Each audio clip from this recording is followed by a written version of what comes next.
इस कार्यक्रम के पुण्यार्चक है श्रीमती कांता जगदीश संगई, सचिन सौभाग्यवती शिल्पा संगई, संजीव सौभाग्यवती सपना संगई, सौभाग्यवती श्रीमती मीना, किरण गरिवे सौभाग्यवती श्रीमती स्वाति, वैजेश पेंडारे सौभाग्यवती श्रीमती मंजुल, अर्पित डोणगावरकर, सम्यक सृजन समध्य संगई, विस्मय पेंडारी, अमरावती, महाराष्ट्र।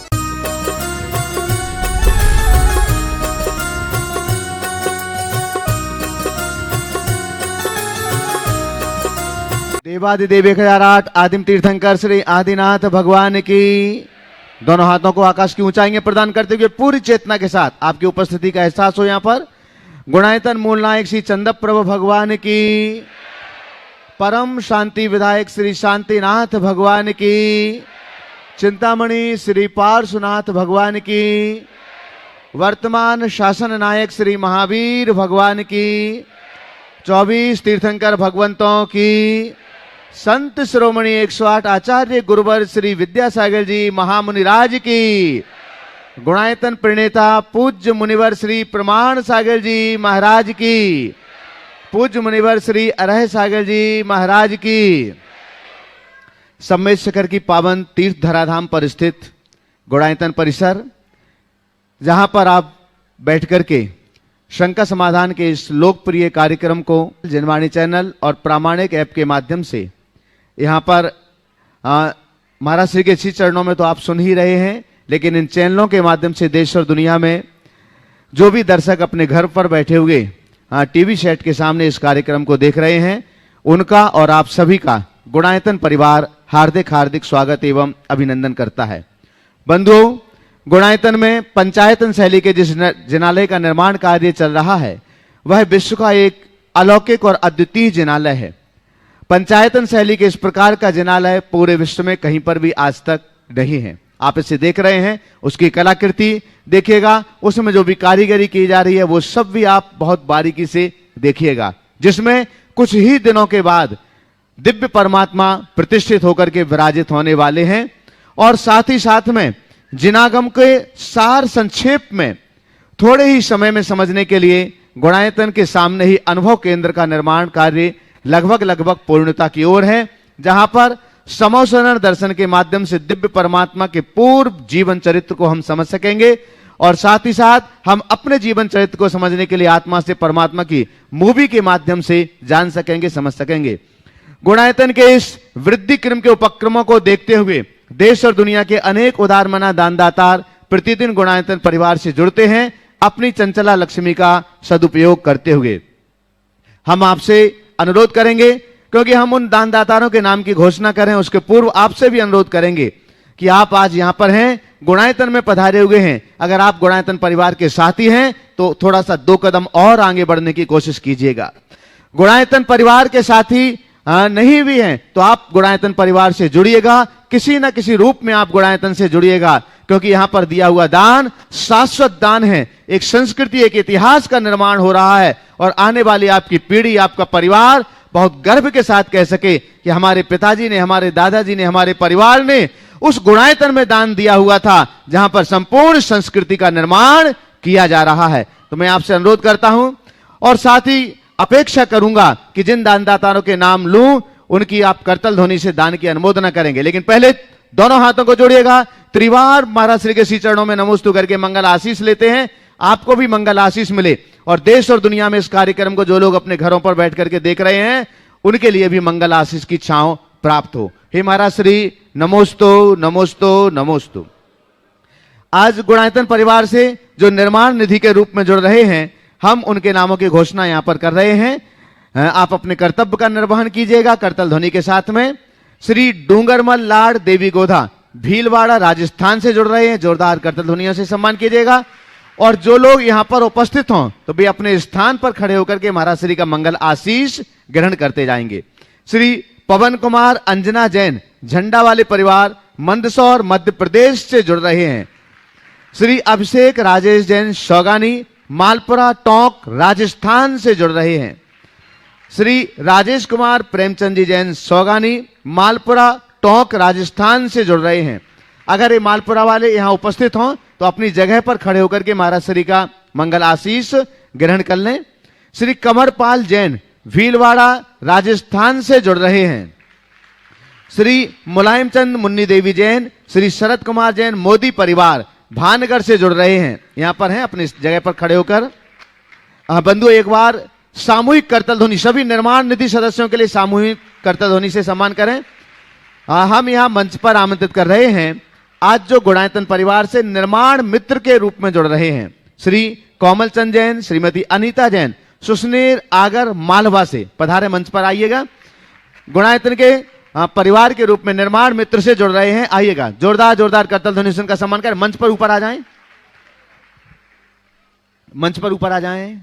जो भी निर्माण मित्र के श्री कोमल चंद जी, अनीता जी जैन सुसनेर आगर मालवा, आपके सम्मान के लिए हम यहां पर आमंत्रित कर रहे हैं श्रीमती मंजू सेठी जी, जयपुर से हमारे बीच हैं गुणायतन ट्रस्टी मंजू सेठी, पधारें।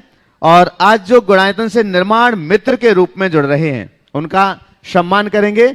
और आप लोग जोरदार जोरदार करतल ध्वनि से इस दान की अनुमोदना का पुण्य अर्जित कीजिएगा, ताकि कल आप स्वयं दान करें और आप भी इस दान के सम्मान की श्रृंखला में यहां तक गुरु चरणों तक पहुंच सकें। बंधु आज गुणायतन से मंजू शेट्टी जी पहुंचे, हाँ दीजिएगा। आप लोग सब परिवार एक साथ में आ जाएं, पूरी फोटो एक साथ आएगी, सामने आ जाए, वहीं पर उसको लीजिएगा। मंजू जी को आगे करो थोड़ा सा, ऐसा घुमाओ, लकड़ी वाले पर फैल जाओ, उधर चलेगा, दीजिएगा उसको, ले आप आगे आओ, चलेगा। जोरदार जोरदार करतल ध्वनि से सम्मान करें। आज गुणायतन से निर्माण सारथी के रूप में जुड़ रहे हैं श्री सदम चंद जैन, श्रीमती गीता जैन नवादा से। एक बार जोरदार करतल ध्वनि से उनका भी हम सम्मान करें। अगर यहां उपस्थित हो तो अपनी जगह पर खड़े होकर के मंगल आशीष ग्रहण कर लें, पहुंचे अपनी जगह पर बैठे। प्रश्न हो तो आप नाम दे देना, बाद में आपका नाम यहां पर आ जाएगा। आज गुणायतन से श्रीमती सुशीला मुकेशी जैन, श्रीमती शिक्षा पवन जैन, कुमारी अनामिका जैन बांदरी सागर मध्य प्रदेश से जुड़ रही हैं गुणायतन से, जिन्होंने 21,000 रुपए की राशि प्रदान की है। हम एक बार जोरदार करतल ध्वनि के बीच उन्हें मंच पर आमंत्रित करते हैं। और आपका सम्मान करने के लिए श्री प्रेमचंद जी जैन उपकार एजेंसी सागर, इसको निर्माण मित्र में जुड़ जाओ, अभी 21 के 31 करके, तो बाद में हाँ तो इधर आ जाओ थोड़ी सी, चलेगा जब तक हम दूसरी घोषणा करते हैं, कोई बात नहीं है। हाँ अभी पहले सम्मान कर दें। और इनकी थोड़ी सी, अभी तो हम इनको एक इकाई के रूप में जोड़ रहे हैं, लेकिन ये तो बड़े रूप में जुड़ने के लिए ही हैं, बड़े रूप में ही जुड़ना चाहिए। और अभी हो तो आप एक बार महाराज श्री के चरणों तक यहाँ आ जाएं। अभी हम इनके लिए इस राशि को बढ़ा करके निर्माण मित्र के रूप में घोषित कर रहे हैं, और जब तक ये देखते हैं चलेगा, तब तक हम यहाँ पर आमंत्रित कर रहे हैं। आज गुणायतन से सूत्रधार के रूप में जुड़ रहे हैं श्री कैलाश चंद जी जैन, धर्मेंद्र जैन, श्रीमती सुजाता जैन, अभिनव जैन, नमन जैन, आगम जैन ढाना सागर से। आपकी जोरदार जोरदार करतल ध्वनि लगातार बजना चाहिए बंधुओं। गुणायतन से सूत्रधार के रूप में आज जुड़ रहे हैं श्री कैलाश चंद जी, धर्मेंद्र जी जैन, श्रीमती सुजाता जैन, अभिनव जैन, नमन जैन, आगम जैन ढाना सागर से। आपके सम्मान के लिए हम आमंत्रित कर रहे हैं श्री रतन चंद जी जैन, सिंगौली से हमारे बीच हैं गुणायतन ट्रस्टी श्री रतन चंद जैन सिंगौली, पधारेंगे सम्मान करने के लिए। और साथ में सुभाष जी सीईओ गुणायतन पधारेंगे।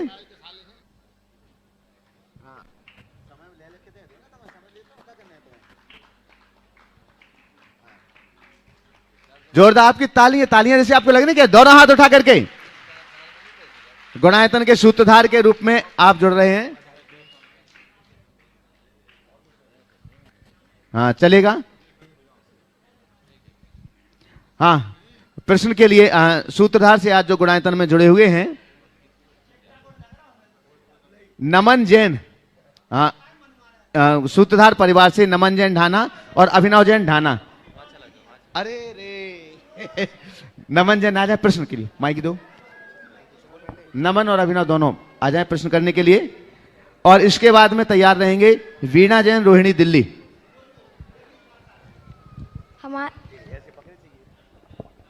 गुरुदेव के पावन चरणों में हमारी ढाना परिवार का सादर नमोस्तु नमोस्तु नमोस्तु। प्रश्न हमारे दोनों बेटे पूछेंगे, मना किया कि आप हम पूछेंगे दोनों। हम सबके आराध्य के पावन हम सबके आराध्य गुरुदेव के पावन चरणों में हमारे ढाना परिवार की ओर से बारंबार नमोस्तु नमोस्तु नमोस्तु। महाराज जी, मेरा प्रश्न आज सुबह के प्रवचन से है। महाराज जी, मैं आपसे यह सवाल पूछना चाहता हूँ कि महाराज जी, आज आपने कहा था कि हमें दयालु बनना चाहिए, और महाराज जी हम दयालु हैं और जैसे सामने वाला निर्दयी है तो और वह हमारे साथ गलत व्यवहार कर रहा हो, उस समय महाराज जी हमें क्या करना चाहिए? कृपया मार्गदर्शन। उसके प्रति और दया रखना चाहिए, क्योंकि वो निर्दय होकर अपनी आत्मा का घोर पतन करने जा रहा है। मन में भावना भावना चाहिए, हे भगवान इसकी बुद्धि सलटे, ये ठीक हो जाए, इसका मन ठीक हो जाए, जिससे ये अपना भी कल्याण कर सके और औरों का भी कल्याण कर सके। समझ गए? अभिनव जैन, आपके बाद तैयार रहेंगे वीणा जैन, रोहिणी दिल्ली। गुरुदेव के चरणों में त्रिवार नमोस्तु। गुरुदेव, हम जैसे युवाओं की भावना भटकती रहती है गुरुदेव, तो भावना योग की कौन सी कमांड का योग लगाएं जो ये भटकता फिर से बोलो। हाँ गुरुदेव, हम जैसे युवाओं की भावना भटकती रहती है, तो गुरुदेव भावना योग की कौन सी कमांड का योग लगाएं जो ये भटकाव ठहराव बन जाए? भटकाव को ठहराव बनाने के लिए आपको कुछ नहीं करना, केवल 2 बातों पर ध्यान रखना। हमें प्रयोजन से प्रयोजन रखना है और लक्ष्य पाना है। ये 2 बात आपके सामने हो तो कभी भटकाव नहीं हो। वीणा जैन, रोहिणी दिल्ली, और इसके बाद में तैयार रहेंगे विनीता जैन, नालोड़ा, राजस्थान। गुरुदेव के चरणों में मेरे परिवार का और सेक्टर रोहिणी 11 के पूरे समाज का त्रिवार नमोस्तु नमोस्तु नमोस्तु। गुरुवर, जैसे आपने बताया, हमारे मंदिर का सारा द्रव्य जीव दया के लिए ही जाता है काफ़ी टाइम से। और मेरा प्रश्न आपसे ये है मुनिराज, सभी मुनियों का आहार खड्गासन में आया है, लेकिन जब पंच कल्याणक होते हैं तो उसमें प्रतिमाएं पद्मासन में क्यों होती हैं? प्रतिमाएं पद्मासन में होती, पर भगवान को लेके जाने वाले तो खड्गासन में होता है। और जिन प्रतिमा में गुणारोपण किया जाएगा, है ना। चलिए, विनीता जैन, नालोड़ा, राजस्थान से। आगे तैयार रहेंगे साधना जैन, घनसौर। महाराज के चरणों में त्रिबार नमोस्तु नमोस्तु नमोस्तु। महाराज से मेरी शंका यह है कि आजकल मृत्यु के बाद तीसरे दिन ही सब कुछ कर देते हैं, 12वां जो भी होता है, फिर उसके 13वें दिन 14वें दिन या 1 महीने बाद उस उपलक्ष्य में जो खाना रखा जाता है उसको क्या हम मृत्यु भोज मानेंगे? देखिए, तीसरे दिन आजकल लोग सारा शोक उठा लेते हैं, अभी आजकल की व्यस्त जिंदगी के कारण। पर हमारे शास्त्रों के अनुसार 12 दिन का शोक तो होता ही है, और जब तक शोक रहता है तब तक उनके द्वारा दान पूजा आदि सत्कर्म संपादित नहीं होते। इसलिए 12 दिनों का शोक तो मानना ही चाहिए। तीसरे में कई लोग अपना दान धर्म भी तीसरे के दिन घोषित कर देते हैं उठावना के साथ। शोक अवस्था में, सूतक अवस्था या पातक की अवस्था में दान देना योग्य नहीं है, इसलिए ये नहीं होना चाहिए। एक बार सवाल आया था, महाराज तीसरे दिन उठावना कर देते हैं, उस दिन समाज रहती तो उस दिन बोलते नहीं हैं, और जब 13वां होता है तो जब पब्लिक नहीं रहती तो जिसको 10 देना वो एक ही दे के सलट जाते हैं, क्योंकि लोग भी बहुत होशियार हैं, मैदान देख के दान देते हैं। तो ये भी अव्यवस्था है।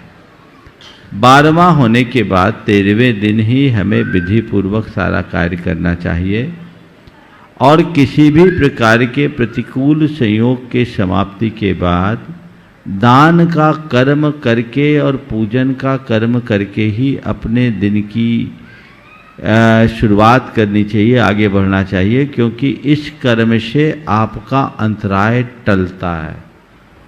उत्साहपूर्वक करना चाहिए। दान पूजा में अपने यहाँ विधान की परंपरा है और दान की परंपरा है। शोक भले तीसरे दिन आप उठा ले लोगों की सुविधा की दृष्टि से, लेकिन उठावना तीसरे दिन हो, पर दान पूजा का कर्म जो 13वें के दिन होते हैं वही होना चाहिए। और रहा सवाल 15 दिन, 20 दिन, 25 दिन, महीने भर बाद लोग भोज करते हैं या 1 साल बाद, 1 साल बाद करते हैं। किस लिए कर रहे हैं? अगला मर गया उसकी खुशी में? किस लिए? एक ने कहा महाराज अगला मर गया उसकी खुशी में नहीं, अगला बहुत कुछ छोड़ के गया इसकी खुशी में। और इतना छोड़ के गया है तो कुछ तो लोगों को खिला दे। दृष्टिकोण क्या है? आज भी कुछ समाजों में, हमारे ही जैन समाज में कुछ समाज है, मैं समाज का नाम नहीं लेता, लेकिन उसके यहाँ किसी की मृत्यु हो जाए तो ऐसी रूढ़िवादिता है कि कर्जा लेके खाना पीना खिलाना पड़ता और कई कई दिनों तक। माने आदमी तो मौत से मरता है और जिसके घर से आदमी मरा वो तबाह हो जाता है, उसको कर्जा लेना पड़ता है। ये सब रूढ़ियां हैं। मृत्यु भोज कतई उचित नहीं है। भोज का विधान आप जैसा करिए, आपकी अनुकूलता, आप रोज खाइए खिलाइए, कौन मना करता है। पर यदि कोई कहता है कि किसी के मृत्यु के उपलक्ष्य में हमने ये कार्य किया, तो न तो ऐसा करना चाहिए और न ही ऐसे किसी भोज में शामिल होना चाहिए। साधना जैन घनसौर, आगे तैयार रहेंगे रानी जैन सुसनेर। श्री गुरु के चरणों में मेरी तरफ से और मेरे परिवार की तरफ से एवं समस्त घनसौर समाज की तरफ से गुरुदेव को त्रिबार नमोस्तु नमोस्तु नमोस्तु। हे महाराज जी, मेरी यह शंका है कि स्वर्गों में जो देव रहते हैं, जब उनकी आयु का अंत हो जाता है तो देवियां किस अवस्था में रहती हैं? देखिए, विमान तो पार्थिव है, विमान जो कि त्यों रहते हैं, देव आते हैं जाते रहते हैं, उसमें कोई परिवर्तन नहीं होता। नमोस्तु महाराज। रानी जैन सुसनेर जो आज गुणायतन से निर्माण मित्र के रूप में जुड़ी हुई हैं, इसके बाद में तैयार रहेंगे श्रीमती चंद्रकला जी पाटनी रांची। नमोस्तु नमोस्तु नमोस्तु गुरुदेव। महाराज श्री, जो मिथ्यात्व गुणस्थान होता है उसके पूर्व भी अधकरण, अपूर्वकरण और अनिवृत्तिकरण 3 करण परिणाम होते हैं, और फिर जो सातिशय प्रमत्त गुणस्थान है वहाँ से भी इन करणों की व्यवस्था प्रारंभ होती है। तो इन दोनों में क्या अंतर होता है? दोनों में बहुत अंतर है। एक है मिथ्यात्व के उपशम या क्षय के लिए होने वाला परिणाम, और एक है चारित्र मोह के उपशम या क्षय के लिए होने वाला परिणाम। दोनों में बुनियादी अंतर है। मिथ्यात्व के शमन या क्षय के लिए जो परिणाम होते हैं वो पृथक होते हैं, और चारित्र मोहनी कर्म के क्षय या उपशम के लिए जो परिणाम होते हैं वो अलग होते हैं। तो ये वीतराग परिणाम है और ये मिथ्यात्व युक्त विशुद्ध परिणाम, दोनों में। तो जो अपूर्व नाम शाम्य केवल इसलिए है क्योंकि क्रियाएं समान होती हैं। कर्मों के साथ अधकरण, अपूर्वकरण, निवृत्तिकरण में जिस तरह के कर्म का फंक्शन होता है वही ऊपर होता है, वही नीचे होता है। तो दोनों जो करण है अनिवृत्तिकरण नाम की दृष्टि से समान है। नहीं, वो तो ठीक है, पर अनिवृत्तिकरण में जो अपूर्व जो परिणाम में जो समानता होती है, अपूर्व गुणस्थान में तो बढ़ती हुई विशुद्धि, और अनिवृत्तिकरण में जो मिथ्यात्व गुणस्थान में अनिवृत्तिकरण होगा वह, और अनिवृत्तिकरण जो नवा गुणस्थान है वह, उस दोनों में बहुत अंतर है। नौवें गुणस्थान में आत्म शाम्य की भूमिका है और यहाँ केवल परिणामों में सदस्यता बनाए रखने की भूमिका। श्रीमती अलग से बात कीजिए, सुबह की क्लास में आइए, आप कल बताएंगे। श्रीमती चंद्रकला जी पाटनी रांची, ट्रस्टी और मंत्री गुणायतन। आगे तैयार रहेंगे यश सेठी बड़वानी। मेरी तरफ से जगत के सब जीवों की तरफ से दोनों मुनि राजों के चरणों में नमोस्तु। महाराज से जब अर्थी उठती है तो उस वक्त, जब अर्थी उठती है किसी की, तो उस वक्त राम नाम सत्य बोला जाता है। तो जिसकी अर्थी उठती है वो तो सुनता नहीं है, तो ये राम नाम सत्य किसको सुनाया जाता है? क्योंकि जो बोलते हैं और जिसको सुनाया जाता है वो शमशान घाट में जाकर के चाय पीते हैं, नाश्ता करते हैं, तो ये कहाँ तक उचित है?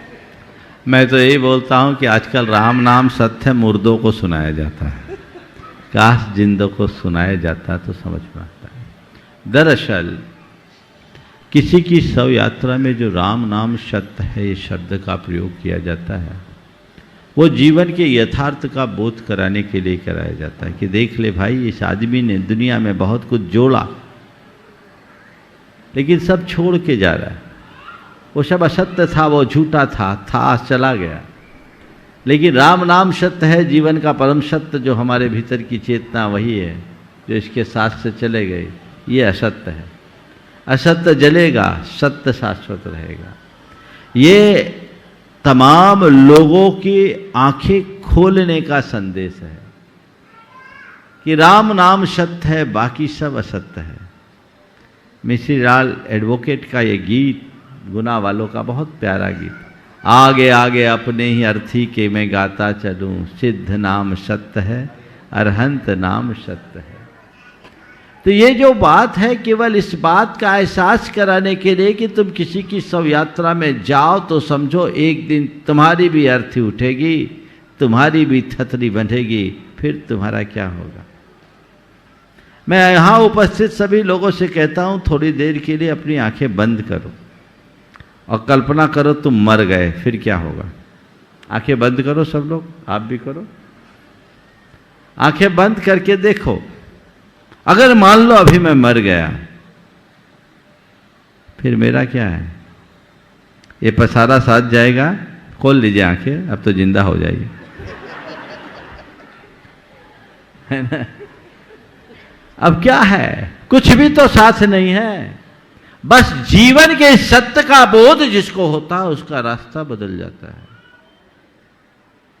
ज्यादातर लोग भ्रम और अज्ञान में जीते हैं, ये जीवन की सच्चाई से बेखबर रहते हैं, शून्य रहते हैं, उसे समझते नहीं।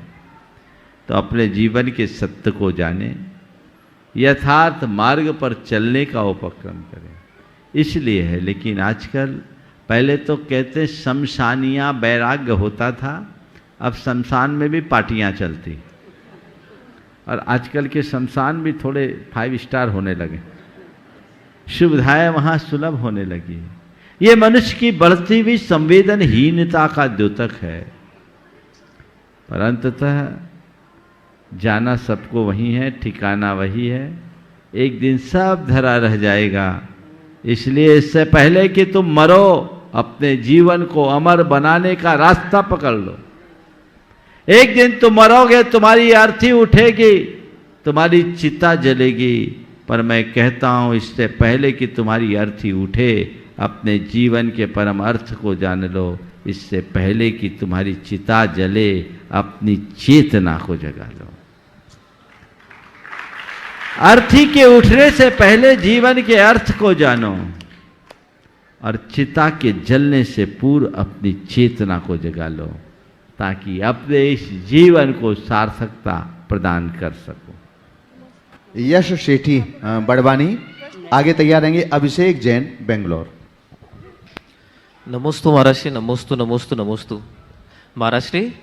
कठिन परिस्थितियां हमारा वॉशिंग मशीन सा इस्तेमाल करती है। कभी ठोकर मारती है, कभी घुमाती है, कभी ठोकर मारती है, कभी घुमाती है, तो कभी निचोड़ कर रख देती है। पर जब भी इनसे हम बाहर निकलते हैं, हमारा व्यक्तित्व पहले से साफ, पहले से चमकीला और बेहतर हो जाता है। गुरुदेव, इन परिस्थितियों में सब्र का कौन सा सर्फ मिलाएं? सब्र का कौन सा सर्फ मिलाएं कि मुश्किल से मुश्किल धब्बे भी धुलकर साफ हो जाए। इन परिस्थितियों में सब्र का हम कौन सा सर्फ मिलाएं कि मुश्किल से मुश्किल धब्बे भी साफ हो जाए। बहुत सुंदर सवाल किया है। कठिन परिस्थितियों को आपने जो वॉशिंग मशीन से जोड़ा है, अद्भुत है। एक बार जोरदार तालियों से। आपने पूछा है इन कठिन परिस्थितियों में कौन सा सर्फ मिलाए? सब्र का कौन सा सर्फ? सब्र का कौन सा सर्फ मिलाए कि हमारे मुश्किल से मुश्किल धब्बे भी साफ हो जाए। मैं तो एक ही बात कहता हूँ, कठिन परिस्थितियों में अगर अपने जीवन के दाग को धोना है तो सकारात्मकता का सर्फ अपने साथ रख लो, सब धुल जाएंगे। समझ गए? सकारात्मकता का सर्फ हर प्रतिकूल स्थिति को अनुकूल बना देगा। हमारे दृष्टि के परिवर्तन से ही सृष्टि में परिवर्तन होता है। अपने दृष्टिकोण को हम परिवर्तित करने का उपक्रम करें और जीवन को सही दिशा में आगे बढ़ाएं। निश्चित हम अपने जीवन को सार्थक उपलब्धि प्रदान कर सकते। नमस्ते महाराज जी। अभिषेक जैन, बेंगलोर। बंधुओं, हम आपके लिए एक बार पुनः स्मरण दिला दें, जो भी देश और दुनिया में इस कार्यक्रम को लाइव देख रहे हैं और यहाँ पर बैठे हुए उपस्थित सभी सुधी श्रावकों के लिए भी, कि मात्र एक दिन शेष रह गया है श्रावक संस्कार शिविर के पंजीयन के लिए, रजिस्ट्रेशन के लिए। पर्वराज पर्यूषण पर्व में 31 अगस्त से 9 सितंबर तक आयोजित होने वाले उस श्रावक संस्कार शिविर में मात्र एक दिन और रजिस्ट्रेशन के लिए शेष है, क्योंकि संख्या लगभग पूर्णता की ओर है। फिर भी 20 अगस्त तक का समय दिया गया था, इसलिए एक दिन में आप और जितने लोग आना चाहते हैं वे आप प्रामाणिक ऐप अथवा www.munipramansagar.net पर जाकर के अपना रजिस्ट्रेशन कर सकते हैं। 51 रुपए की राशि शुल्क जमा करा करके। साथ ही बंधुओं, सिद्धचक महामंडल विधान जो कि कार्तिक मास के आस्थानिक महापर्व में होगा, मूल संस्कृत का 1 नवंबर से 8 नवंबर तक, उसके लिए भी अनेक लोगों ने अपने मंडल अभी से सुनिश्चित कर लिए हैं। आपके परिवार के 8 सदस्यों के साथ आप भी इस सिद्ध भूमि पर सिद्धों की आराधना का सौभाग्य प्राप्त कर सकते हैं एक मंडल को सुनिश्चित करके 3,11,000 रुपए की राशि में। इसके लिए आप गुणायतन कार्यालय में संपर्क कर सकते हैं और गुणायतन से जुड़ने के लिए आप गुणायतन कार्यालय में संपर्क कर सकते हैं। यहाँ पर जो लोग प्रत्यक्ष उपस्थित हैं वे लोग भी इस कार्यक्रम के बाद गुणायतन कार्यालय में संपर्क कर सकते हैं और गुणायतन के विकास में अपने जीवन का सर्वश्रेष्ठ जो भी आप दे सकते हैं उसे दीजिएगा, ताकि आपके परिवार को गौरव प्रदान हो सके। अभिषेक जैन, बेंगलोर। और उसके बाद में तैयार रहेंगे संगीता कमलेश जैन, सकेरा, पृथ्वीपुर। महाराज श्री के चरणों में बारंबार नमोस्तु। महाराज श्री, मेरा एक प्रश्न है कि आचार्य अमित गति महाराज ने समायक पाठ पर लिखा है, अपने कर्म शिवाय जीव को कोई नहीं फल कुछ देता, करें या फल दे अन्न तो स्वयं किया निष्फल होता। महाराज श्री, जब हमें अच्छे कर्मों की सजा मिलती है, अच्छे कर्म हमें फलीभूत होते हैं, तब हम अपने आप को शाबाशी देते हैं, और जब दुख मिलता है तो हम दूसरों को दोष देते हैं। इस परिस्थिति में हम क्या करें? ये तो दुनिया का दस्तूर है, श्रेय मुझे और पाप तुझे। लोगों के लिए देखो, जब अच्छा करता है तो मैंने किया, और जब बुरा होता है, हे भगवान कौन से पाप का फल मुझे दे रहा है, यानी भगवान यही काम कर रहा है। यह मनुष्य की आदत में है, और जब तक ऐसी टेंडेंसी नहीं बदलती तब तक जीवन परिवर्तित नहीं होता। हमें वास्तविक दृष्टि रखनी चाहिए, न तो कर्तृत्व का अहंकार होना चाहिए और न ही प्रतिकूल परिस्थितियों में हताशा। दो चरण महाराज की नमो। संगीता कमलेश जैन, सकेरा, पृथ्वीपुर। महाराज श्री के चरणों में नमोस्तु नमोस्तु नमोस्तु। महाराज श्री, मेरा प्रश्न यह है कि अभिषेक पूजन, मतलब पूजन करने से पहले अगर अभिषेक नहीं होता तो पूजन करना चाहिए, विधान या कोई सा भी व्रत वगैरह करना चाहिए? हाँ, अगर कहीं इस तरह का कार्यक्रम है तो आप मंदिर खुलने के बाद अपना पूजन का कार्यक्रम कर सकते हैं। हालांकि अभिषेक करके करे तो उत्तम है, लेकिन कभी ऐसी स्थितियां हो तो आगे पीछे भी किया जा सकता है, तो कर सकते हैं। महाराज जी, बार बार कहने पर भी परिवार का कोई अभिषेक करने नहीं जाए तो कौन से पाप कर्म का होता है? संकल्प ले लो कि तुम अभिषेक करके गंदो दग दोगे तभी रोटी खाओगे, अपने आप रास्ता हो जाएगा। ठीक है, हाँ ठीक है ना। चलिए, परम पूज्य अगले प्रश्न के लिए मुकेश जैन, बांदरी, प्रमाण सागर सागर। हाँ, अगले प्रश्न के लिए मुकेश जैन, बांदरी, सागर। इसके बाद में तैयार रहेंगे नेहा जैन, धार। परम पूज्य 108 प्रमाण सागर महाराज जी के श्री चरणों में बारंबार नमोस्तु, बारंबार नमोस्तु, बारंबार नमोस्तु। गुरुवर, एक थोड़ी सी शंका है। हमारा प्रश्न है महाराज जी, हम पूर्व भाव में जो लेके आए थे वो शायद समाप्ति की ओर है, और वर्तमान में जो हमने कमाया वो ऐसा लगता है कि वो चारों कोनों के माध्यम से लीक हो रहा।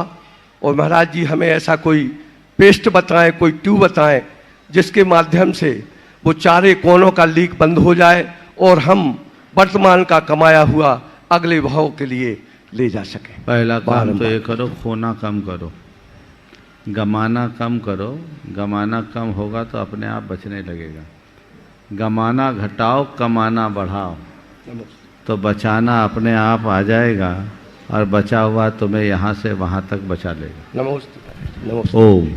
नेहा जैन धार, आगे तैयार रहेंगे चंदना जैन 52 गजा। नमोस्तु मुनिश्री, नमोस्तु मुनिश्री, नमोस्तु मुनिश्री। मेरी शंका है, कल चंदन षष्ठी का व्रत था तो मेरा लिया हुआ था, तो कल व्रत हमने ट्रेन में किया, तो मेरा वो हमने सामायिक भी की, पूजा भी की, दर्शन भी किए, मोबाइल से भी किए, और वो रास्ते में खुरई में दर्शन होते वो भी किए। पर मेरा शंका का ये समाधान कीजिए मुनिश्री कि वो मेरा व्रत गिनाएगा या नहीं गिनाएगा, और मेरे उसके कितने मतलब पुण्य लगेगा उसका। देखिए, आप लोगों के साथ बहुत सारी बार ऐसा होता है कि व्रत पड़ जाते हैं और उन दिनों दर्शन नहीं होते। अच्छा हुआ आपने व्रत कर लिए, पर इस व्रत को गिनिएगा मत, एक ज़्यादा कर दीजिएगा। पर चूंकि व्रत आपका पहले से लिया हुआ था, अगर शिखर जी आने का कार्यक्रम एक आध दिन आगे पीछे कर लेते तो आपका व्रत सिद्ध क्षेत्र में पड़ने का सौभाग्य मिल जाता। ऐसा भी किया जा सकता है। और ये पुरुष वर्ग कर सकते हैं? पुरुष वर्ग कर सकते हैं। बिहार झारखंड में तो पहले पुरुष लोग ही करते थे, महिलाओं का तब है। मारवाड़ियों में पुरुष लोग करते थे। चांदन छठ का व्रत लड़के लोग और मुकुट सप्तमी का व्रत लड़कियां करती थी। अब आजकल ये प्रचारित ज़्यादा हो गया है कि महिलाओं की शुद्धि के लिए ये व्रत किया जाता है, लेकिन ये व्रत पुरुषों के द्वारा भी संपादित किया जाता है। मैंने बचपन में चांदन छठ का व्रत किया है, समझिए। हाँ, लड़के लोग वही करते थे। हाँ, परंपरा ही थी इधर। चलिए, नमस्ते। चंदना जैन 52 गजा, आगे तैयार रहेंगे श्रीमती सिंपल संतोष जैन इंदौर। महाराज जी के चरणों में नमोस्तु नमोस्तु नमोस्तु। महाराज जी,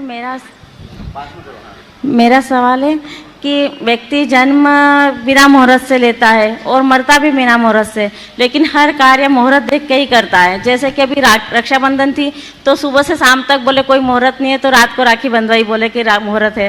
तो क्या ये भाई बहन के रिश्ते में भी कोई ऐसा है कि मुहूर्त देखना पड़ता है? देखिए, मुहूर्त की जरूरत उनको होती है जिसको जन्म मरण के रहस्य का सही ज्ञान नहीं। जो जन्म मरण के रहस्य को पूरी तरह जानता है, उनके लिए मुहूर्त की कोई ज़रूरत नहीं। जिसका मनोबल ऊंचा है उसके लिए मुहूर्त का कोई काम नहीं। श्रीमती सिंपल संतोष जैन इंदौर से सपरिवार, और आपके बाद में तैयार रहेंगे कुलदीप जैन जबलपुर। 3 बार नमोस्तु नमोस्तु नमोस्तु। महाराज जी, मेरा प्रश्न ये है कि हम लोग सोसाइटी में रहते हैं। सोसाइटी में रामायण का पाठ होता है और हनुमान चालीसा वगैरह होती है, और वो लोग हमको बुलाते हैं, हमको जाना पड़ता है। तो इसका हमको पाप लगता है या क्या है महाराज जी? देखिए, आप जिस वातावरण में रहते हैं आपको उस वातावरण के अनुकूल अपना व्यवहार करना चाहिए, और धर्म और अधर्म का विवेक रखना चाहिए। लोक व्यवहार का भी ध्यान रखना चाहिए, समझ गए? उसी कुशलता के साथ अपना काम करना चाहिए। नमस्ते। कुलदीप जैन जबलपुर, आगे तैयार रहेंगे दिनेश जैन पृथ्वीपुर। गुरुवर के चरणों में त्रिवार नमोस्तु नमोस्तु नमोस्तु। गुरुवर, समय दर्शन के 8 अंगों में धर्म प्रभावना का एक अंग है, तो श्रावक अपने जीवन काल में कैसा आचरण करे कि उसके द्वारा भी धर्म की प्रभावना हो सके? देखिए, धर्म प्रभावना में श्रावकों का बहुत महत्वपूर्ण स्थान होता है। अनेक श्रावक और श्राविकाओं ने धर्म प्रभावना करने में अपना महत्वपूर्ण योगदान दिया है। धर्म प्रभावना करने के लिए कई उपक्रम किए जा सकते हैं। सबसे अच्छा उपक्रम अपने आचरण और व्यवहार की पवित्रता से औरों पर उसकी छाप छोड़कर, दूसरा दान के द्वारा, तप के द्वारा, जिन पूजा के द्वारा, ज्ञान के प्रसार के द्वारा या जिन माध्यमों से धर्म की प्रभावना होती है उसमें सहयोग देकर धर्म प्रभावना कर सकते। नमोस्तु महाराज जी, नमोस्तु। सुमित कुमार जैन पृथ्वीपुर आगे तैयार रहेंगे। दिनेश जैन पृथ्वीपुर आगे तैयार रहेंगे। सुमित कुमार जैन पनागर। गुरुवर नमोस्तु नमोस्तु नमोस्तु। हमारा प्रश्न है महाराज जी कि समाज के वरिष्ठ पदों पर रहते हुए, समाज में वरिष्ठ पदों पर रहते हुए हम अपना निर्वहन कैसे करें, कैसे समाज के प्रति हमारी आस्था और समाज को बनी रहे।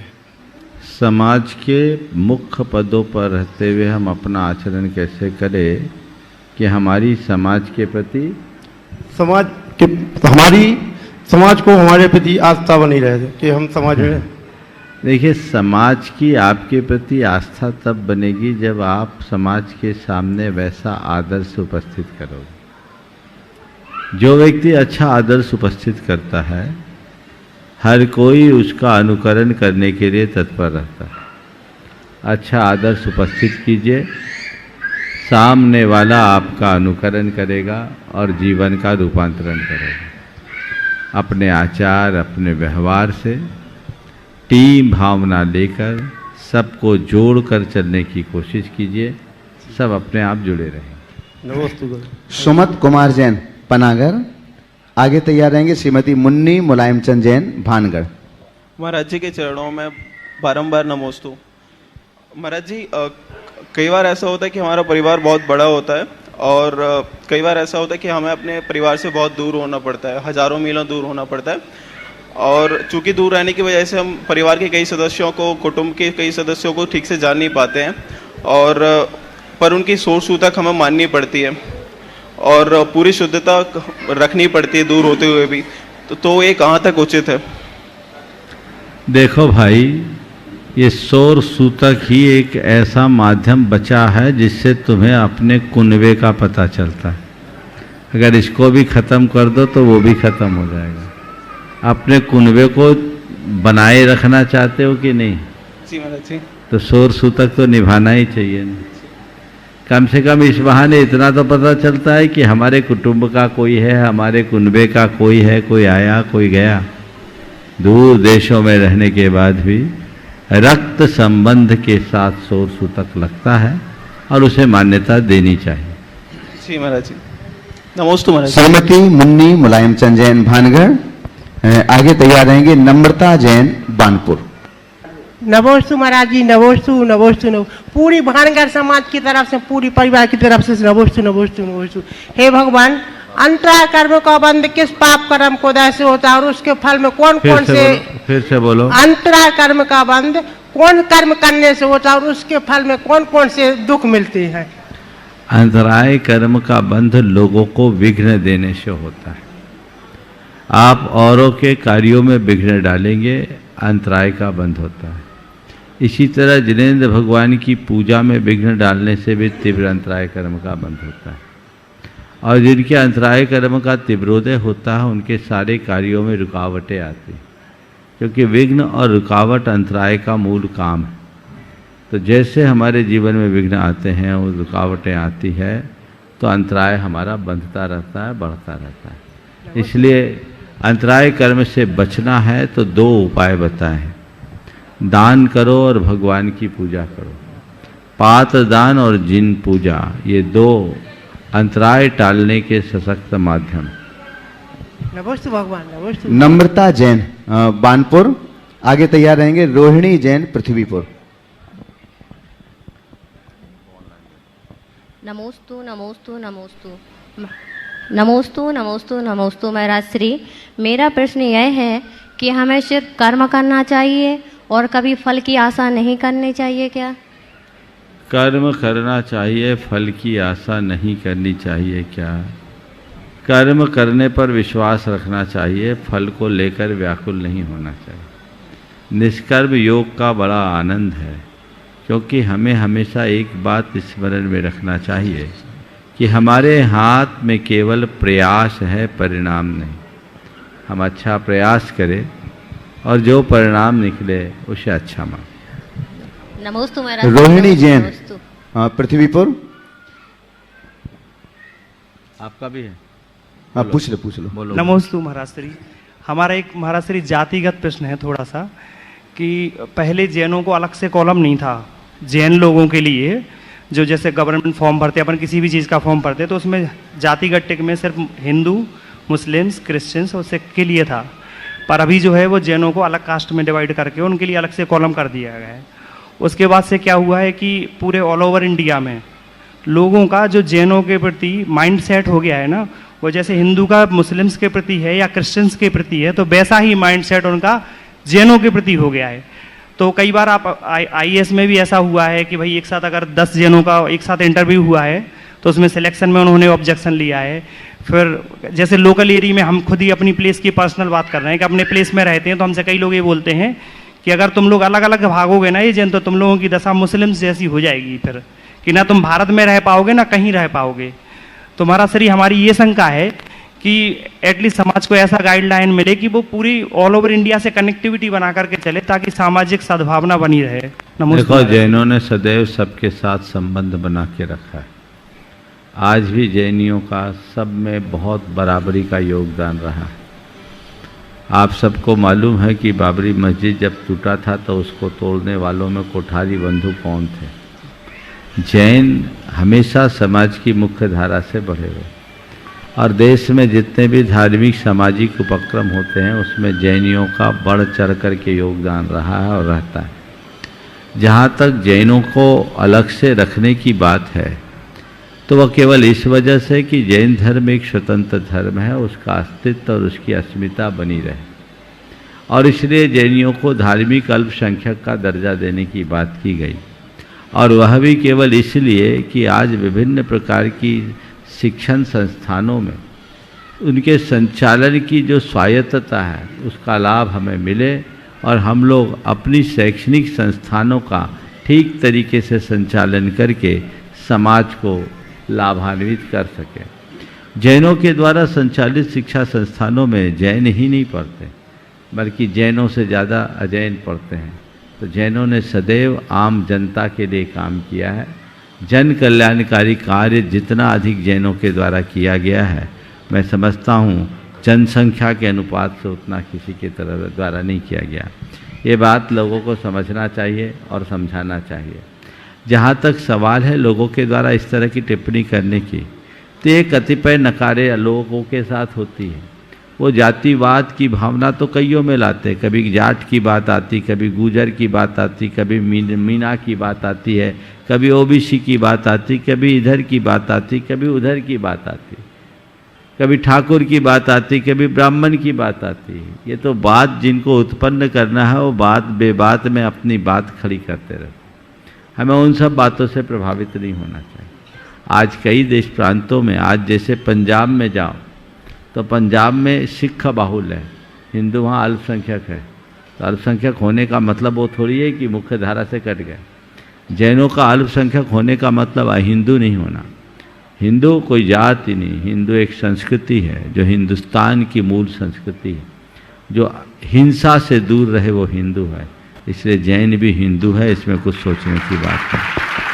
पर जैनों का एक स्वतंत्र धर्म है, एक विचारधारा है, एक मान्यता है जिसे स्थान देना चाहिए। और जैनों ने हमारी मूलभूत विचारधारा में हमेशा अपनी सहभागिता दी है और भारत के सांस्कृतिक विकास में अपना सदैव योगदान दिया। जब जब भारत पर संकट आया है तब तक जैनों ने अपना सर्वस्व लुटाया है। ये जैनियों का इतिहास है, लोगों को ये बातें बतानी चाहिए, और जब ये बात लोगों के बीच आएगी तो उनकी धारणा अपने आप बदल जाएगी। नमोस्तु महाराज श्री।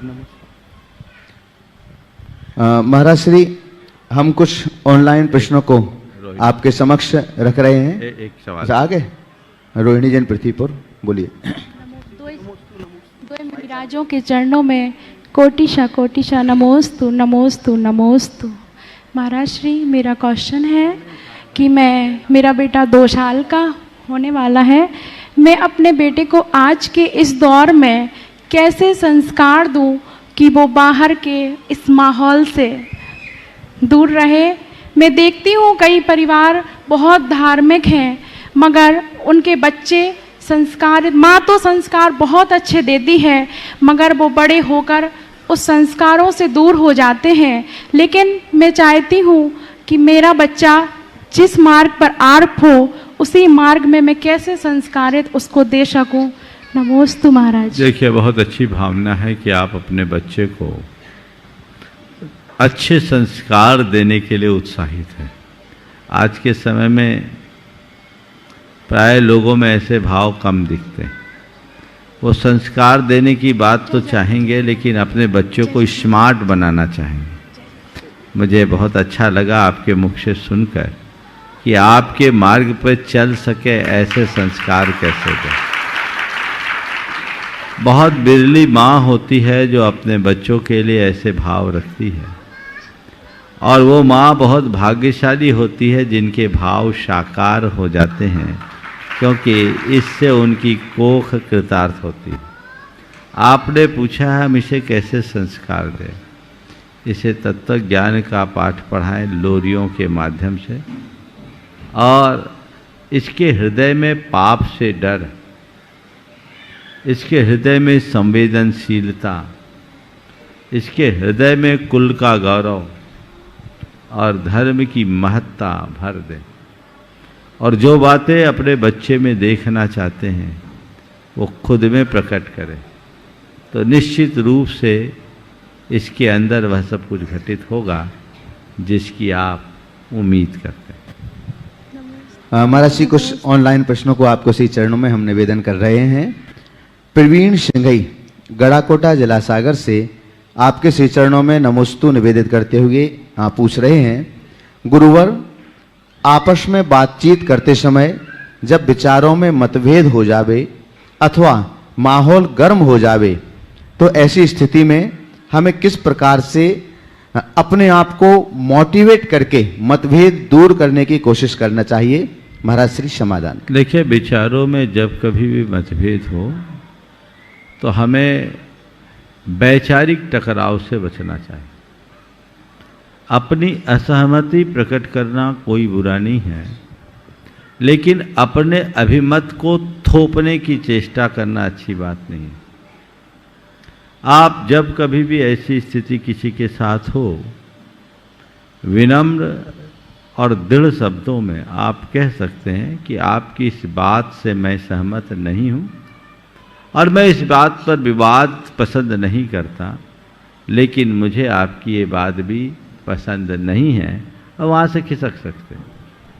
अब उसमें अगर वो कोई कार्य आपको करने के लिए कह रहा है तो आप कह सकते हैं कि ये कार्य मेरे लायक नहीं है, और कोई कार्य वह कर रहा है जो आपके लायक नहीं, तो आप कह सकते हो कि आप कर रहे हो, मेरी इसमें सहमति नहीं है।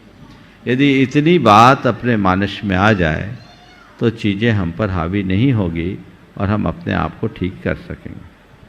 महाराज श्री, यह प्रश्न कीर्ति मुकेश जैन मेट्रो दिल्ली उनकी ओर से यहाँ पर आया हुआ है। वे आपके श्री चरणों में नमोस्तु निवेदन करते हुए कह रही हैं, महाराज श्री, पटपड़गंज दिल्ली से पुनीत जैन हैं, वो बहुत दिन से पूछना चाह रहे हैं, महाराज श्री, हम अपना द्रव्य तो मंदिर जी लाकर गौशाला में देते हैं, पर क्या हम मंदिर जी में चढ़ा हुआ द्रव्य खरीद कर गौशाला में दे सकते हैं क्या? क्योंकि माली उस द्रव्य को बेचता है जो कि बिरयानी आदि बनाने में प्रयोग होता है, तो हम गौशाला मंदिर से द्रव्य को खरीदकर गौशाला में प्रदान कर सकते हैं क्या? देखिए, इसमें पहली जिम्मेदारी तो मंदिर कमेटी के लोगों की है। मंदिर में चढ़े हुए द्रव्य को हम निर्माल्य कहते हैं, और मंदिर की कमेटियों को ये चाहिए कि मंदिर में चढ़े हुए द्रव्य का दुरुपयोग न हो। ये बात बहुत पीड़ादायक है कि अहिंसा की देवता के पूजा के लिए चढ़ाया गया द्रव्य लोग बिरयानी खाने में उपयोग में ले। इससे बड़ी पीड़ादायी और लज्जाजनक और कोई बात नहीं होगी। जो भी द्रव्य सामग्री बाजार में बिकती है उससे लोग अभक्ष का भक्षण करते हैं, मांस भक्षण करते हैं, तो ये कतई उचित नहीं है। मैंने अनेक बार इस पर प्रकाश डाला है। कमेटियों को चाहिए कि मंदिर का द्रव्य जीव दया के लिए लगाए, दीन दुखियों को खिलाने में लगाए, पशु पक्षियों को खिलाने में लगाए, माली को पगार दे आप माली को द्रव्य के एवज में रखते हैं, माली उसको बेचता है, तो ये पाप का काम है। और इस पाप के पहले भागीदार वे हैं जिनके हाथ में मंदिर का प्रबंध है, वे इस पाप से बचे। अनपेक्षित पाप आपके सिर पर आ रहा है। जो लोग मंदिर में पूजा करते हैं, मैंने तो अनेक बार ऐसा कहा और कई लोग ऐसा करते भी कि अपने घर से अपना द्रव्य लेके जाते हैं और द्रव्य लेकर बाहर आकर पशु पक्षियों को खिला देते हैं। आपने कहा हम अपना द्रव्य तो मंदिर में चढ़ा दे, मंदिर का द्रव्य गौशाला में दे देते हैं, लेकिन क्या और द्रव्य खरीद सकते हैं? बेशक, जब आपको पता है कि ये बाहर बिक रहा है और इससे अभक्ष खाया जा रहा है, तो द्रव्य जब तक कमेटियां इसको स्वीकार नहीं करती, आप उसे खरीदें और ख़रीद करके माली को उससे एवज में जो पैसा देना दें और आप जीव दया का कार्य करें, ये अति उत्तम है। मैं पूरे देश भर के लोगों से पुनः कहता हूँ, इस मसले पर बहुत गंभीरता से विचार करना चाहिए। मंदिर में चढ़ाई गई सामग्री घूम फिर के आपके पेट में भी आ सकती है और ये पाप के भागीदार आप बन रहे हैं, इसलिए इनसे बचिए। महाराज श्री प्रकाश पाटनी अजमेर से, अध्यक्ष भारतीय जैन मिलन राजस्थान अजमेर से, आपके श्री चरणों में त्रिवार नमोस्तु निवेदित करते हुए पूछ रहे हैं, महाराज श्री भाव और विचार में क्या कोई अंतर है और संतुलित मस्तिष्क का न्यूट्रिशन क्या है और उसे हम किस प्रकार से संचित कर सकते हैं, कृपया समाधान करें। भाव और विचार में अंतर, संतुलित मस्तिष्क का न्यूट्रिशन क्या है, उसे हम कैसे विकसित कर सकते हैं। देखिए, भाव क्या है, विचार क्या है। भाव हमारे मन में उभरते हैं, आते हैं, टिकते हैं, लेकिन विचार पल पल बदलते रहते हैं। भाव से विचार जन्म लेते हैं। भाव क्या है? हमारे अंदर के संस्कारों की अभिव्यक्ति। हमारी चेतना में जो संस्कार होते हैं, वे संस्कार ही हमारे भाव के रूप में प्रकट होते हैं और भावों के प्रवाह में ही विचार प्रकट होता है। तो जैसे जैसे भावों का प्रचार प्रवाह बढ़ता है, वैसे वैसे हमारे विचार बनते रहते हैं। तो अगर मैं साधारण शब्दों में कहूँ तो ये कह सकता हूँ कि भावों से विचार जन्म लेते हैं। आपने पूछा है हमारे मस्तिष्क का, संतुलित मस्तिष्क का न्यूट्रिशन क्या है? अच्छे विचार, अच्छा वातावरण, ये हमारे मस्तिष्क की अच्छी खुराक है। अच्छी भावना, हम निरंतर भावना योग करें, अपने मस्तिष्क को बहुत अच्छे संस्कार देने में सफल हो सकते हैं और वो हमारे जीवन को बेहतर बनाने में निमित्त भी बन सकता है। महाराज श्री शशि अजित सेठी, गुणायतन ट्रस्टी, कोलकाता वेस्ट बंगाल से, आपके श्री चरणों में नमोस्तु करते हुए पूछ रहे हैं, हे गुरुवर, आदि पुराण में लिखा है कि इंद्र चमर ढोरते हैं। हे गुरुवर, आदि पुराण में लिखा है कि इंद्र चमर ढोरते हैं। मंदिरों में भी इंद्रों के ही हाथों में चमर लिए हुए चित्र अंकित मिलते हैं, लेकिन आजकल मंदिर में महिलाएं द्रव्य लेकर जाती हैं तो चमर भी अपने साथ ही ले जाती हैं और वो द्रव्य पूजन करती हैं और साथ साथ चमर भी ढोरती हैं। तो इस परंपरा को जन्म देना क्या उचित है? देखिए, चंवर तो भगवान का एक प्रातिहार्य है और वो भगवान के साक्ष्य रखने चाहिए, छत्र, चंवर, भामंडल। लेकिन आजकल चंवर भगवान की भक्ति का एक माध्यम बन गया और लोग अपनी भक्ति की अभिव्यक्ति के लिए भगवान पर चंवर ढोरने लगते हैं। देवतागण भी भगवान के चरणों में जो चंवर ढोरते हैं वो भक्ति सभर होकर ही करते हैं, पर भावना से भर कर लोग सोचते हैं कि हम ऐसे भगवान के आगे चंवर ढोर कर भक्ति करें। अब चंवर ढोर कर भक्ति करे तो चंवर लाए कहाँ से? मंदिरों में तो चंवर टंगे हुए रहते हैं।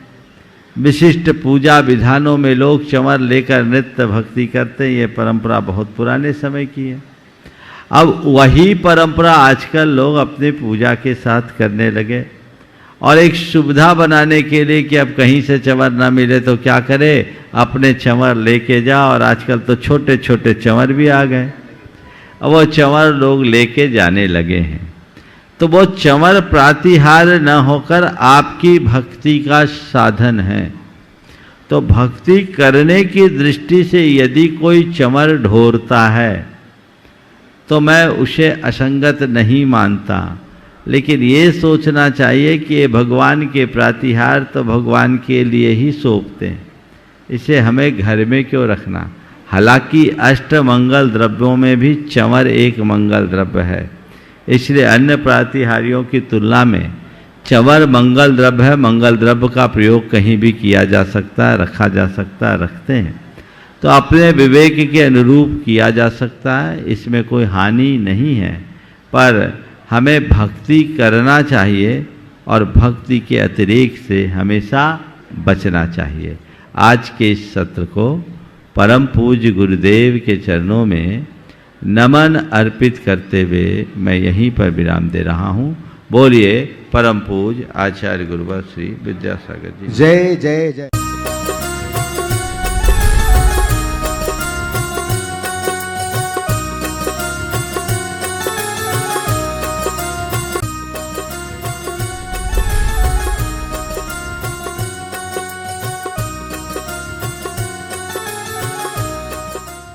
इस कार्यक्रम के पुण्य अर्चक थे श्रीमती कांता जगदीश संगई, सचिन सौभाग्यवती शिल्पा संगई, संजीव सौभाग्यवती सपना संगई, सौभाग्यवती श्रीमती मीना, किरण गरिवे सौभाग्यवती श्रीमती स्वाति, वैजेश पेंडारी सौभाग्यवती श्रीमती मंजुल, अर्पित डोणगावरकर, सम्यक सृजन समध्य संगई, विस्मय पेंडारी, अमरावती।